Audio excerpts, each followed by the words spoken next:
on the piano, but as he's coming, do you have any memories or testimonies of maybe past homecomings that stand out that you'd like to say? From anybody?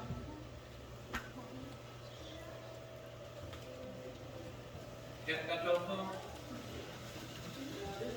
This is the first homecoming that I'm on. That's what I was gonna say, granted, I've been here next part. Yeah. And, you know, the last 2 years, we've lost quite a few, so, it's up to us now.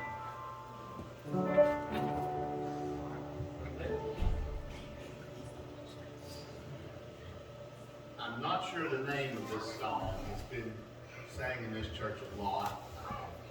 I have a hard time remembering the name of it. I hope some of y'all will recognize it. We'll take a couple verses of it and a couple verses of Amazing Grace.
always want to learn how to play the piano. We've never had the opportunity, but that's awesome. Beat the drum a little bit. All right. Jeff and Tammy are going to come and give their testimony, being down and out, how the Lord worked in their life. So before they come, let's pray, and I'm going to pray for them, okay? Father in heaven, in Jesus' name, Lord, I just ask you to be with us this morning. Just touch Jeff and Tammy as they come. Lord, I pray that you would use their testimony to encourage us, to lift us up. Lord, there may be some that are down and out and wanting to quit. Lord, I pray that you would use this to encourage them. Maybe some that don't know you as Lord and Savior, I pray that you would use this to lead them to the Lord.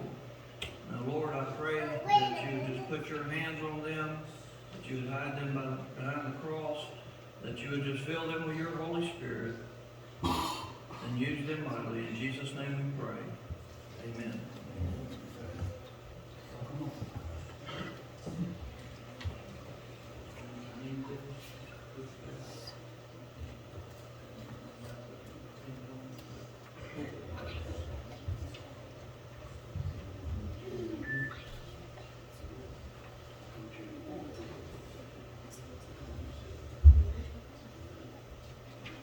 Good morning. Thank you for having us this morning. Yeah, it's a blessing to be able to be here and share with you all this morning. So I hope all of y'all know us, but if not, this is my wife, Tammy Mowry, aka Flash. She had cancer a while back, and she went through the treatment, and she has had flashes ever since, and I nicknamed her Flash. Bear with me. I tried to get my testimony here before, and I got very emotional, which I do whenever the Lord touches me or I talk about this situation. But I'm going to hold it together. And Flash, I'm sorry.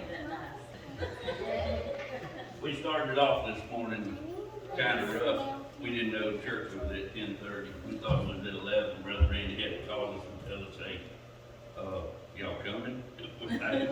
Be late to your own testimony. My wife, she'll be late to her own funeral.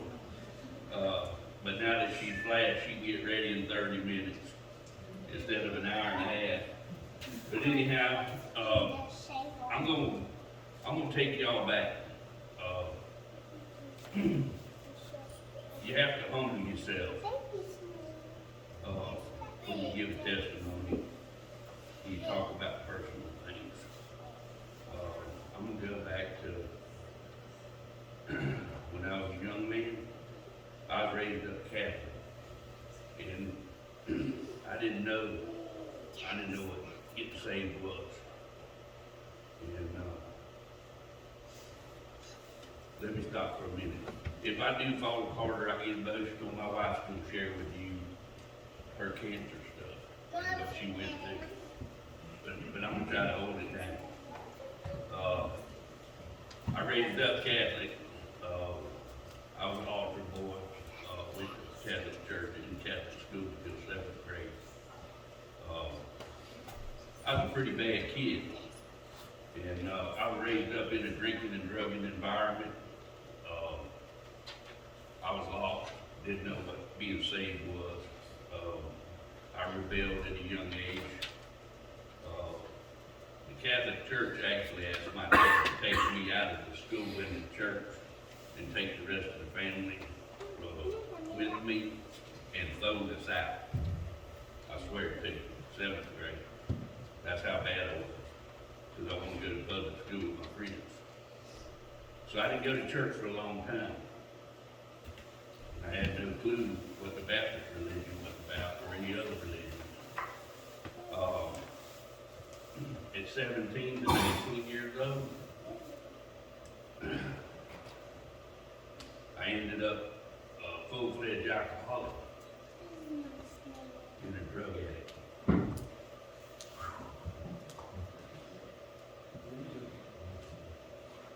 Anyhow, I met my wife at 23, and she saw and knew who I was. And she got me in a treatment center, and she got me better. And therefore, I had prayed for her. God sent it to me. She cleaned me up. And we come to Mayo to raise kids. And that's when I found out what a Baptist was. Because I met her mother. It's okay to laugh. Yeah, please do, laugh with me. I met her mother, Miss Helen Driver. And she told me right flat out quick what a Catholic was and what a Baptist was and the difference. And that I was lost. And she weren't happy with me. And I had work to do. Miss Helen stayed after me for 20 years. And she beat my door down, and Tammy and I struggled up here. But for you young people in here, no matter what your journey is, no matter how hard it gets, stay away from the alcohol and the drugs. They're out there. They're coming for you. People are going to stick them in your face. You're going to get down, you're going to get hurt, and you're going to try it. And we use that kind of stuff to drown our pain and to make stuff go away. It don't go away. It just drowns it and comes right back tomorrow. So say no, stay away from that stuff. Tell your parents, talk to them about it. It's a rough journey. So anyhow, here I am up here in Mayo, and I got something to prove to the whole world. I got to show the whole world that I'm the man. I'm clean now. By the way, I ain't had a drink in 36 years.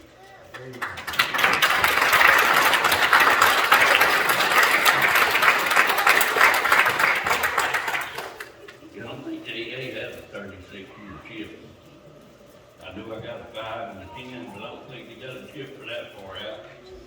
But anyhow, here we are in Mayo.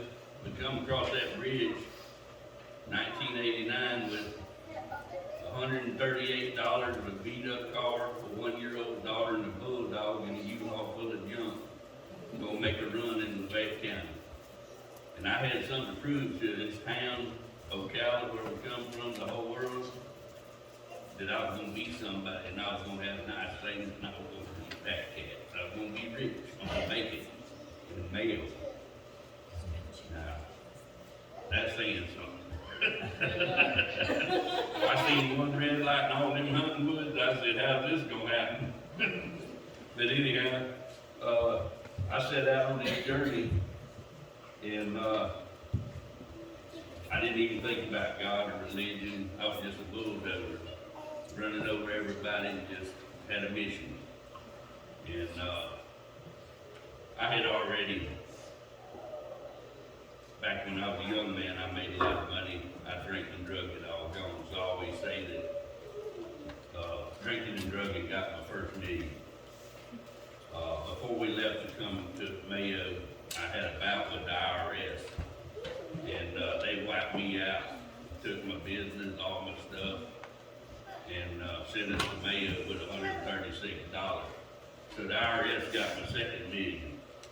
So now I'm in Mayo and I'm gonna make my third million in a different area. And here we go. I'm bulldozing, I'm pouring concrete, I'm making money, I'm pushing people out of my way. I'm a wild man, I'm out of my mind. And for 18 years here at Mayo, me and my wife, we worked hard. But the whole time my wife and her mama, they sitting over there watching me be a heathen. I ain't no Christian. Yeah, like folks said, I'm a good person. I'm going to heaven. Well, that was me. I'm a good person. I'm kind. I give stuff to people. But it was always all about me. Everything was about me, me, me, me. What I got, what I'm making, what I'm doing. Look at me. And I pushed religion, church, Christianity, people away. My friends that are here today, here in town, pushed them all away, wouldn't go to church, didn't have no time for that. In 2014, Tammy and I was blessed with a pretty large lump sum of money. We looked at each other and we're like, wanna feel that big fancy house? Oh, no, 2007, I'm sorry. 2007, we were thinking, that's why I bring my wife, keep me straight. But yeah, 2007, we're blessed with a lump sum of money. And, I tell her, you wanna go up to Valdosta and build a fancy house and feel what we've been after? She's like, what do you wanna do? And I'm like, you know we're gonna end up back here in Mayo at a double wide. And she said, probably. I said, you wanna feel it? She said, let's do it. So we took that money, went up to Valdosta. I thought I was a pretty smart businessman. I'm gonna go up there and build this fancy house on this golf course, and I'm gonna live in it for 3 years, 2 years, 5 years. And I'm gonna sell it, make a bunch of money, and then come on back to Mayo. Well, my timing was off. And I didn't know that, you know, yeah, I didn't know that the Lord had a plan for my third million. We lived in the house for a couple of years, no, a year and a half. And, the housing market had collapsed. Construction went, see you later. We were way in over our head. We were living way beyond our means. But we were feeling what we went after. We wanted to feel that. People tell you, being rich don't make you happy. I'm like, let me decide that. You know, I'll let you know if it makes me happy. I'm gonna go feel richness for a while. Well, it was a short trip. And just, the Lord put me on my knees once again. And this time, I caved. I gave up. And I found out what getting saved was. And we were at the Baptist church in Valdosta, August 2008, and I got saved. And it changed my life. And honestly, the Spirit was strong in me. Maybe not hate, maybe took away a lot of anger. I was able to love, I was able to do a lot of stuff I wasn't able to do. And I felt an enormous change in me. But I didn't realize that I didn't get all the medicine. We had to pack up, move back to Mayo, which God blessed us by letting us keep our house in Mayo. We had rented it. So we were able to come back to it. Well, we come back to it in 2010, and we were $30,000 in the hole. And we done blew our whole wall, gone. And now I'm in the hole starting over. Now keep in mind, it's 2010, I've been pouring concrete since 1979, and I'm tired, and I'm wore out. But my third million is what I paid to get saved. That was big. So, I get back to Mayo, and I work for 3 to 4 more years. And no bankruptcy, no, what do you call it? No foreclosure on the house. Credit's still intact, still got a home in Mayo, and we're okay. We just can't rub 2 nickels together, and we're starting over again. But I'm saved, and I'm good, and we're gonna make it. In 2014, I looked at my wife and I said, hey, we don't owe nobody nothing. We done paid all our debts. I said, the housing market's garbage. People are pouring concrete for 15-year-ago prices. I said, I'm tired. I don't know if I can go anymore. So I shut my business down. And it wasn't long, 2 months. Man, I'm a mess. I forgot about being saved. The devil done got me in a stranglehold. And he tossing me. And I got depressed. Man, I got in a bad way. Miss Lana Morgan, a lot of y'all in here probably know Miss Lana. She called me up and she says, want to go to Nicaragua again? I done been once. laid some block in Nicaragua on an island in the middle of the Caribbean Ocean. So I knew what it was like for God to send me off to a place that was like, really? Middle of the Caribbean Ocean on an island with 5,000 people and 3 vehicles in bad water for a week. Yeah. And people let their horses run loose because when they needed them, they could just walk them down. That's how small the island was. But anyhow, here I am. Miss Landon's asking me to go a second trip to Nicaragua. And I'm like, no, ma'am. I'm hating the world right now. I'm mad as a hornet. I'm tired. I just want to lay down and quit. She said, well, okay. So here shortly, the devil got me in a stranglehold and he's coughing me. I'm out there wrecking my yard one evening and I get this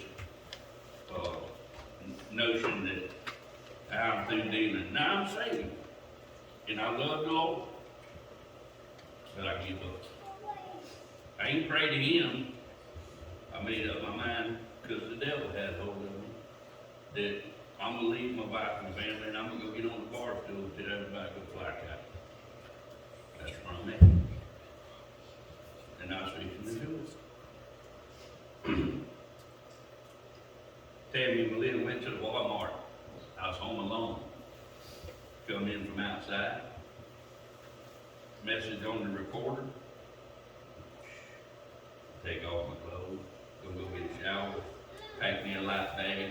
Throw my cell phone out the window. Right off into the sunset. That thing kept blinking. I went back to the laundry room. Come back. That thing kept blinking. I know the Lord was telling me to look at it and answer it. And I was fighting it.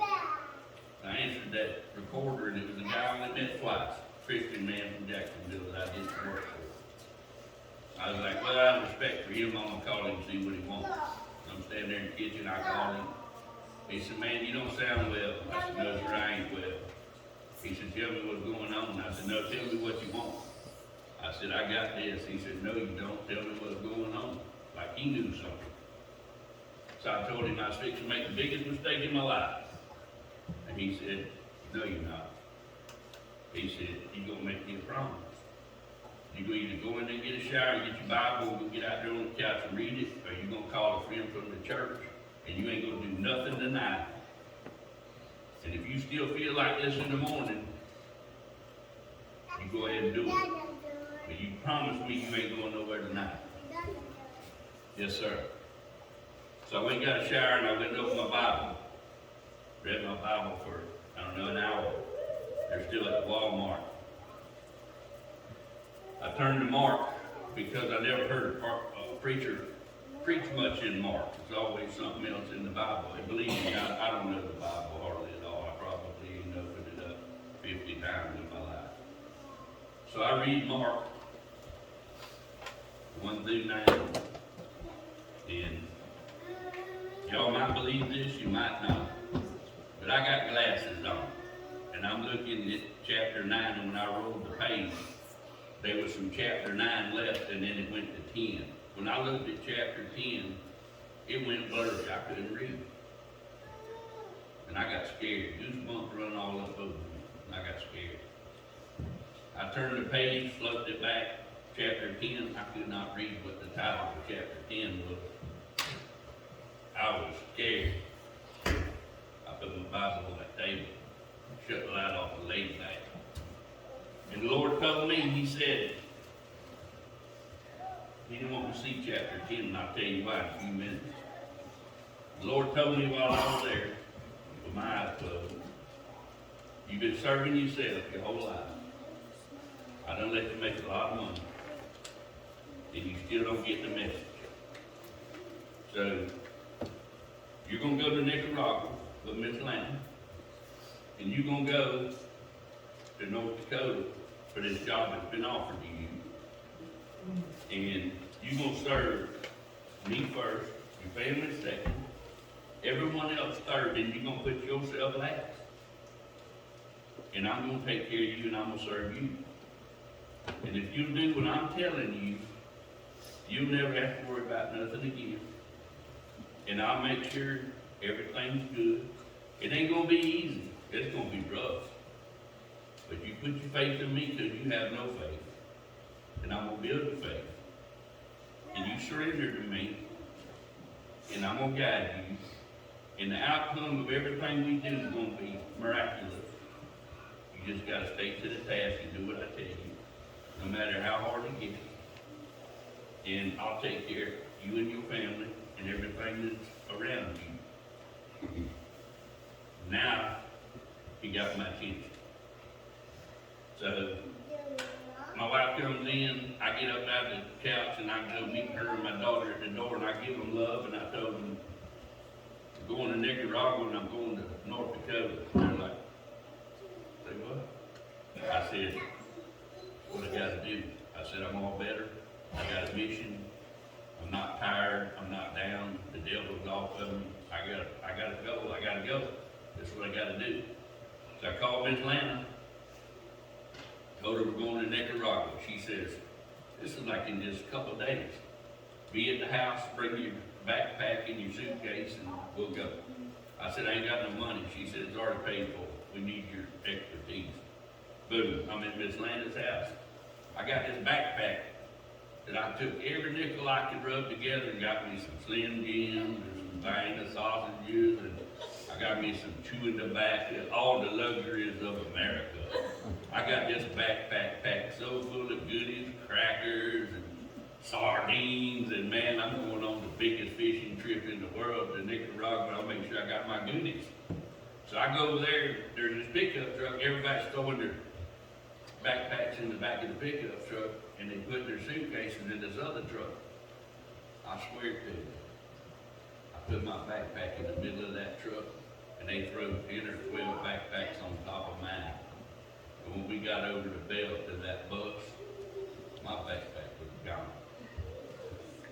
And I stood there looking at Miss Lana and them people going, say what?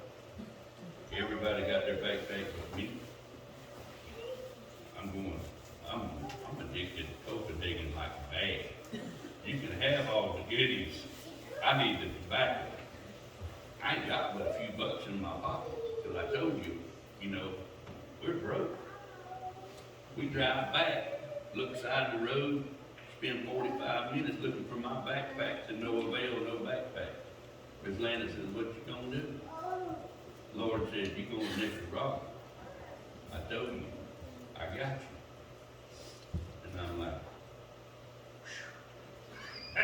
this is test number 1. We're going to Nicaragua with no backpack and some clothes. I ain't got a toothbrush, I ain't got no shampoo, I ain't got no food, I ain't got no tobacco, I ain't got no deodorant, I ain't got no personal hygiene, nothing. All I got is my clothes. I said, all right, man, let's roll. I jumped on the bus, 10 days in Nicaragua. Had everything I needed, furnished to me. Mostly by the Lord. He took the want and the need away. What we want and what we need to God is 2 different things. He gave me what I needed, not what I wanted. I did 10 days in Nicaragua, come on home. Then I told my wife, we're going to North Dakota Monday. This was like on a Thursday or something. So somehow or another, my daughter Malin, she knows the fella that offered me the job in North Dakota. And Malin said, Daddy, how's Mama gonna live? I wanna go with you to North Dakota. Bubba said he'd get me an airplane ticket home.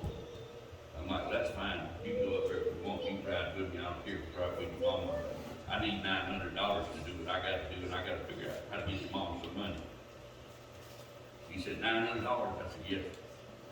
I said, that'll cover my fuel, a motel one night, enough money in my pocket to make it through to my first check. If I get hired, and if I get this job, that's a big if, 2,000 miles away. All right? So, somehow or another, I was able to come up, I ain't going into details, but I was able to come up with $1,800 to give to my bride so she could take care of herself. And I needed $900.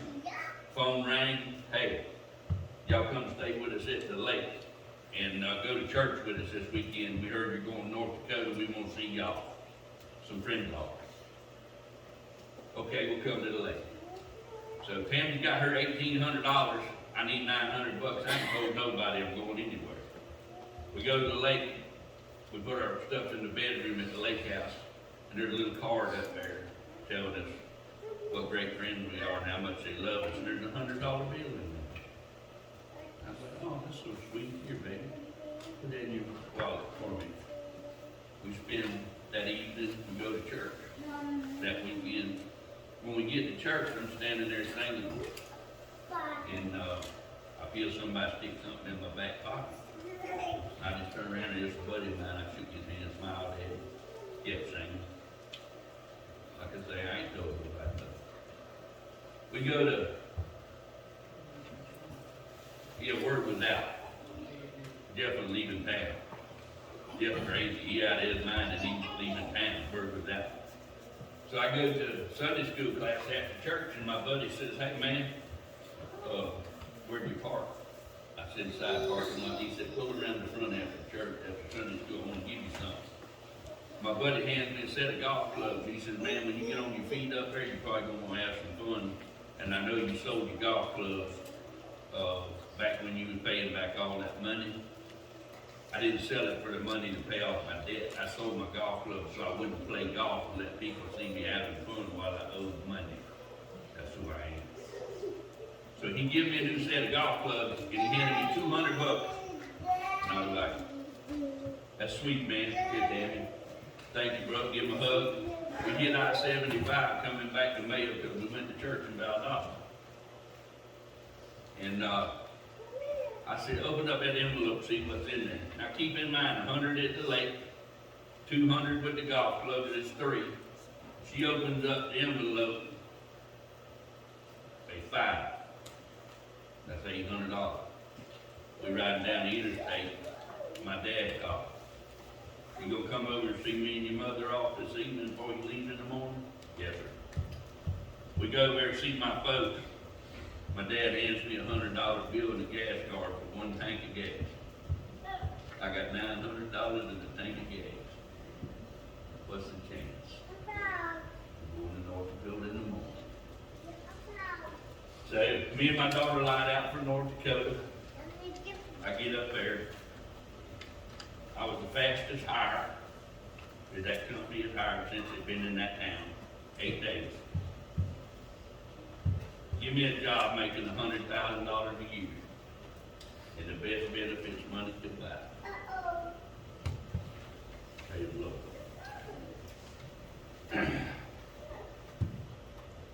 I take on the job. My buddy that invited me up there was living with 4 other people in a 2-bedroom, 1-bath house. We went to Walmart, got me an air mattress. I slept on the living room floor for 4 months on an air mattress, sending everything home to my wife and daughter, except $200 a week. I kept it for myself. And went to work, making sure she could pay the bills and put a little money aside. And I didn't know why. I didn't know what was going on. And that's when Tammy called me. And she told me she had seen the doctor and she had breast cancer. And the Lord told me right then, he said, hey, you can't go. You ain't running home. Most men quit their job, back up their bag, they want to be with God. The Lord told me, you ain't going nowhere. You're going to stay here and you're going to tend this job. You're going to keep these benefits. And me and you got work to do. And I'm working on your faith right now, if you're going to let me handle this situation too. And I was smart enough to know that he knew this was coming. And I didn't. And this was all part of his plan. So I accepted the fact that I'm going to be in North Dakota for 15 months to see my wife 3 times. That was tough.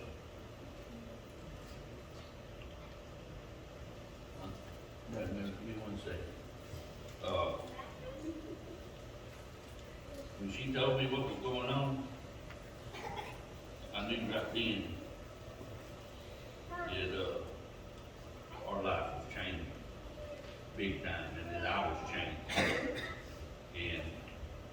I knew what being saved was then, and I knew what surrender was, and I knew what faith was, and I knew what all these things were. But when she told me she had cancer, I went and found me a Baptist church. I had tried one church already that I didn't care for, Baptist church. I found this little bitty little church over in the edge of town on 3rd Avenue. It had 20 members. And I walked up in there and the man shook my hand and I was like, now this is me.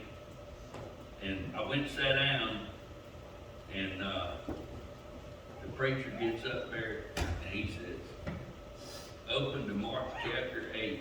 I said, I like to sell out.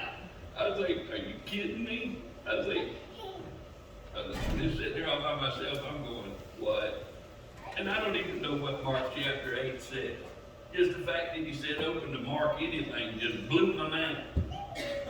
So I hadn't opened my Bible, forgive me Lord, I hadn't opened my Bible since I left. And I cried myself to sleep almost every night. And was lost and squealing and depending on the Lord to tend me.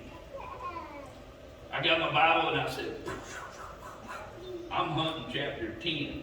I want to see it. I want to know what it says. I had never looked since that night on the couch. Called me crazy. Chapter 10. Divorce and marriage. Lord didn't want me to read about divorce that night. Shut me off because divorce was where I was at. I was going to the bar stool. I was quitting. I was leaving my wife. That was divorce. That was where, that's what I was wanting. And he's like, no. We're gonna do something way crazier than divorce. We're gonna fight through this that's coming, and we're gonna change your world, and we're gonna really let you understand what being saved is. So anyhow, pastor finished up at church, and I met him and explained to him what was going on. And I had a whole new outlook on things, and then it was just from then on, it was about him putting people in my life in the oil field, and him using me to talk to others and to share with others. And I know, sitting here now, there was at least 10 that I know of, that I shared my story with, that I know that changed them and helped them do totally different. And we don't know how many others that through God using me that I affected. We don't know. We don't know. We know a couple here and there that we can see. But you might talk to one person and you know it's 20. You know what I'm saying? And here's one of the biggest things. God uses us, and he talks to us, and me included. I've done it 1,000 times. I know God's telling me to do something, and I'm like, that ain't God. That ain't God. God wouldn't ask me to do that. Or it's too hard. I'm like, no, that ain't God. Because I sure ain't doing that. You know what I mean? And how many times have we passed God off is to telling us, you see that man with that sign, you see that poor person. We pass judgment on him and say he's just gonna go get a 6-pack and a pack of cigarettes. But his sign says food. God telling you to give him a 5, but you don't do it because you got another plan or you don't think it's God. God tells you to help somebody, and you're like, no, that ain't God. We do it all the time. And when God asks you to do something crazy, like he did me, and I was willing to listen to him, we're always looking for confirmation that it is God, that it is what he wanted you to do. But believe me, I got my confirmation. And you know what my confirmation was? When when I got up off that couch in my living room and closed my Bible and went to meet my wife at the door, he gave me a peace inside of me I never knew what peace was, ever. I was in a fight my whole life. Everything was a fight. If everything you're doing or anything that you're doing, you're having to fight to get it done, God ain't involved. If God's involved, it'll be difficult, but it won't be a fight. Because he wins all fights. And he gave me a peace. When I got off that couch and I went to Nicaragua and I went to North Dakota and still today sitting right here, I got a peace inside of me that I know everything's going to be fine no matter how ugly it gets.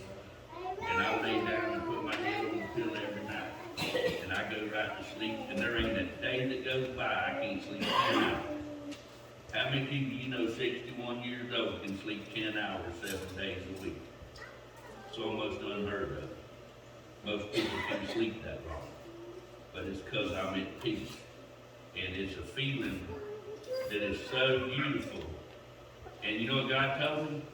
He said, nobody can ever take this peace from you. Because I give it to you. But you can give it away in a second. Make the wrong decision. Make the wrong move. Do the wrong things. Your peace is gone. So in every decision, in every movement, in everything that you do, you talk to me, even if it's just for a second, and I help you. Between the two of us, you can keep your peace.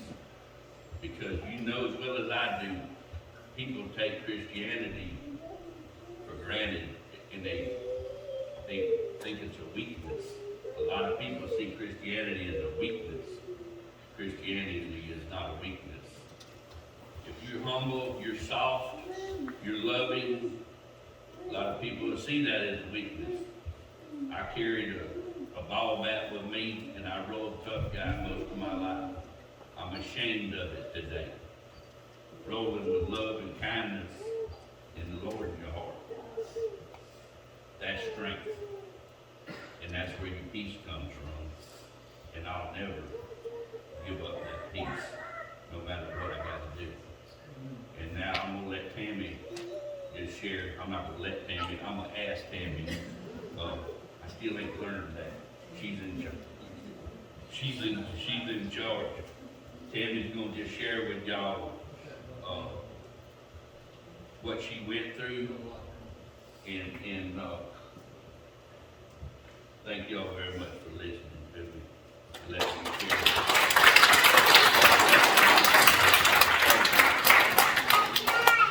Can y'all hear me? Okay, I had to cut out a lot of parts on this because I had done a testimony at the Women's Warrior Conference a couple of years ago. And so it was mainly just women that I was speaking to, so I was able to say a few things when it relates to breast cancer, which I'm not here, so I took some stuff out. Basically in August of 2014, knowing that I had insurance finally, I went to get my mammogram done.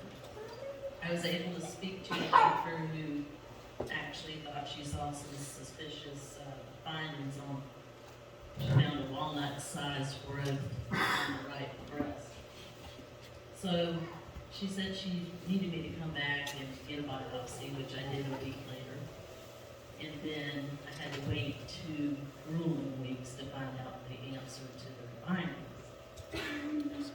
I got a call. I was given a lady here in Fayette County for art lesson. The doctor called me and she asked me if it was a good time to discuss the biopsy results. I was like, yes, I've been waiting patiently.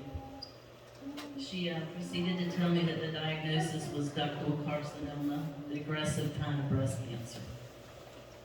Hearing the news was as if somebody just drags a needle across a record, playing a good song, and totally disrupts it. some way I have described it. The doctor, she wanted to let me just digest the news, and she said that the nurse would be back in touch with me like the next day to make plans to see an oncologist. I thanked her for calling me, and she wished me best wishes as far as my breast cancer journey was to go. Kind of hit you when they tell you all this, you're hearing cancer, cancer, cancer. So in a dazed state of mind, I drove back home and I pulled off the road and I called my husband in North Dakota to share the news. I was preparing to keep him calm as I usually do. He knew I was waiting for the news from the mammogram results as well. I told him that I got the phone call that we've been waiting for the past 2 weeks. Everything I could remember, just explaining only what she dropped on me 10 minutes prior to that of the cancer word. Jeff was silent on the other end of the phone. I kept my composure, sharing the news as if I was some kind of commentator of some sort, talking about someone else's fate, as I usually do. I was just praying in my mind the whole time that my husband, Jeff, wasn't going to completely lose it over the phone with his emotions. Since he was thousands of miles away, freezing his butt off in the snow, working in the oil field, that, you know, he could provide for us, but we were going to go through terrible, more financial battles. I needed him to be stronger more than ever, and understanding now for me, for us. I could hear his voice begin to whimper, and of course, I lost it then with emotions. I didn't want him to be upset, so I quickly replied to something more positive to tell him, well, honey, we have great medical insurance now. He wasn't humored by my comment, but he did agree that it was a blessing that we did have it. I explained that the Lord always takes care of our needs, and that he was going to take care of me too. He always, always does. I told him he had to be stronger than ever, and that we can work through this together. It's just a couple of bumps in the road, literally. Now, as I returned home, I knew I had to break the news to my beautiful daughter, Melanie. I called her out of her room. I told her what the doctor had said, and I could see tears fill up in her eyes as she stood there listening.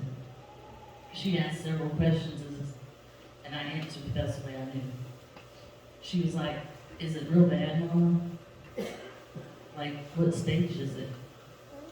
I told her that I didn't ask the doctor that particular question, but I was going to kick this cancer's butt with stage 1 or stage 4. That's just a number. And to me, it wasn't going to determine my destiny. I have Jesus for that. She reassured me that she was going to take care of me through all of this mess to the very end, no matter what the outcome was, and she did that. She was my angel. I called my mom and dad to tell them. It's okay when we get through this. They weren't very happy, but they reassured that we'd be okay. I told them that I may have the C word for cancer. I might have cancer, but I have a bigger inside of me of the C word too, and it was Christ. He was going to take good care of me and us. Many prayers were going up for me as the news traveled fast. I was and am still grateful, blessed to be loved by so many people. The power of prayer is amazing. Now, moving forward, it's October 1st, my big surgery day to have a double mastectomy. So at this point, you've already psyched yourself up to the point of losing a piece of yourself. An amputation, so to speak. But everyone is praying for you, and the surgery's going to go well. I'm putting my trust in the Lord and the physicians that are all involved at this point. Prayers from family, prayers from friends, group prayer from my Sunday school, prayers from me. I pray. I'll say a verse here. Isaiah 41:10 says, "Fear not, for I am with you. Be not dismayed, for I am your God. I will strengthen you, I will help you, I will uphold you with the righteous right hand." After 6 rounds of chemo cocktail, there was 3 of them in it. I got Taxotere, carboplatin, and Herceptin. I had lots of battles through that, even going through the chemo. There's a lot I have to take out in my testimony. But I had a lot of medical scares, and I had a PET scan done to clear me for any cancer. But I had to wait 2 weeks for that result. I was released from the care of Perlman Cancer Center in Valdosta to go to North Dakota, but was to continue the Herceptin treatment, which is the port like chemo for 6 more rounds up there. I make it to North Dakota. The nurse calls from Valdosta, Georgia, from the oncologist's office, and goes over the PET scan results with me. They revealed a large nodule growth on my right thyroid, size of an Easter egg. Surgery scheduled. Went to Dr. Pennington. He's a great doctor, Christian man, in Valdosta, Georgia. And I pray, and they removed the growth. Jeff said when he saw the scar on my neck, it looked like I'd been Freddy Krueger and gutted. They were only supposed to do a 2-inch scar, and they ended up with this, like a C-section on the neck. I heal up, I go back to North Dakota to reflect. I continue with my Herceptin infusions, and finally finish the last infusion, and then I have my port removed. I was on a 5-year regimen while remaining in remission up there. I worked as a paraprofessional for special needs children, and those of you who know me know I love children. I worked at the school, an elementary school, for 2 years. It was a very rewarding job, but physically demanding on me. My body just couldn't take it. Walking through snow, on the playground, walking the halls, it was getting to me after a while. And then I quit that job, resigned it, and I became a nanny for the sweetest baby boy for another 2 years. Another blessing in my journey here on earth. I gave art lessons, and I did a few painting parties for children and adults until my legs and body just wouldn't hold up anymore. And I knew something was going on beyond my control. I learned I had drug-induced polyneuropathy from the strong chemo cocktail that they had given me for breast cancer. I have bouts still of walking crooked and standing for too long. That's why I'm sitting in this chair up here. I also experienced cognitive brain fog from time to time from the chemo, and all along I just thought it was my blonde hair. I'll second that. I'll vouch for that. I just thought it was blonde hair. I was diagnosed with fibromyalgia, high blood pressure. I take all the proper medicines now to keep my condition under control. My strength has gotten better, with occasional setbacks from time to time. Cancer will do some crazy things to your longevity of life, trust me. I'm following my dreams now as a children's book author and illustrator. I have 5 books out now. I'm doing it with God's guidance and grace. I also use my gift as an artist to inspire and touch many lives. Thank you for coming out and listening to my story today. Thank you.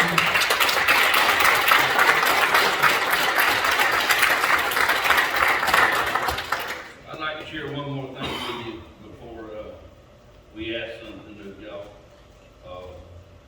I told you alcohol and drugs got my first million, and the IRS got my second million, and my third million I paid to get saved. The Lord told me that He got my back, and that my fourth million He'd let me hang on to, because we were gonna make it together. I told Him I didn't want it. I told Him it was too painful. Just give me a single ride to Lafayette County and a piece of dirt to pick up truck, and I'm happy. So, all the things we strive for in life, be careful what you ask for.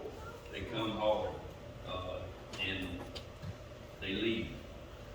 remember what's important. This is a short journey here on this planet. It's a short journey. You're here to go to school and love and learn and prepare yourself for the other side in eternity. And, keep your eye on the ball. That's the Lord. Don't let the stuff of this world bring you pain and suffering and torment you like I did. It's rough. Listen to the Lord.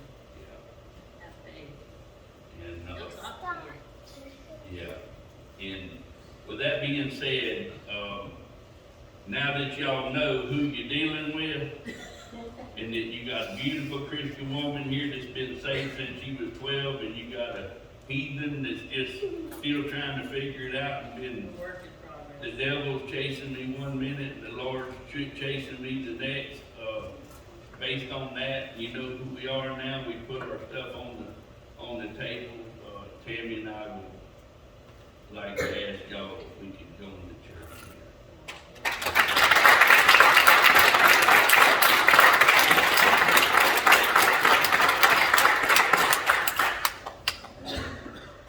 What is your pleasure?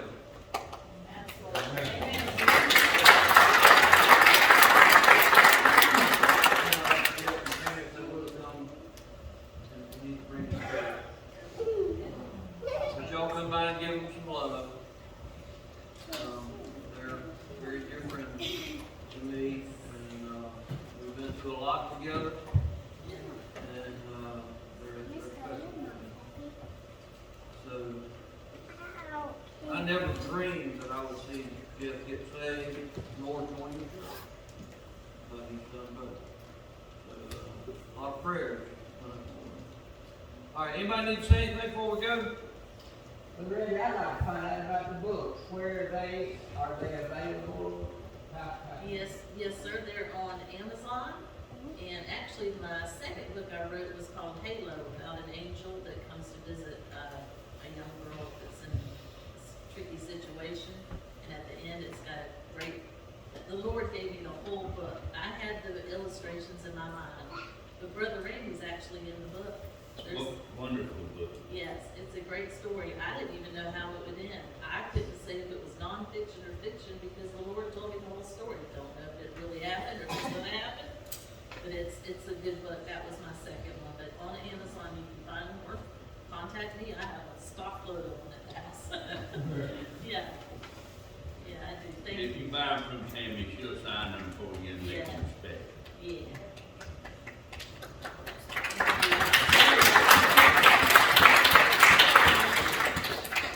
Let's stand, we'll be dismissed, and go next door, and eat like we always do on homecoming.